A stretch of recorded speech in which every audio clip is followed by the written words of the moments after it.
insatisfacció per la insuficient oferta de places. I Catalunya ha tramitat un 21% més de testaments vitals per l'entrada en vigor de la llei de l'eutanàsia, segons dades del Col·legi Notarial. Aquest document permet a una persona expressar quins tractaments mèdics voldrà rebre o rebutjarà quan pugui estar a punt de morir, Mònica.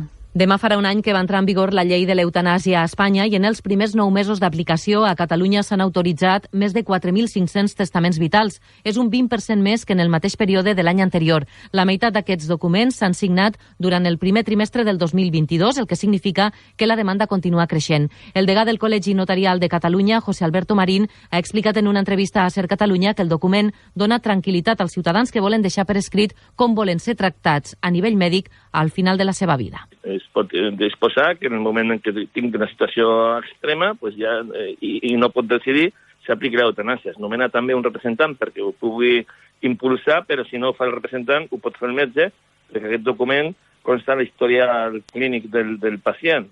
Una vegada que s'autoritza el document, s'inclou a una base de dades de la Conselleria de Sanitat i, per tant, es pot consultar des de tots els centres mèdics. Les consultes, diu Marín, van començar a créixer fins i tot setmanes abans de l'entrada en vigor de la llei de l'eutanàsia, que demà compleix un any. En aquests 12 mesos a Catalunya, 60 persones s'han acollit a aquesta llei per posar fi a la seva vida. La majoria, pacients amb malalties neurodegeneratives o amb càncer.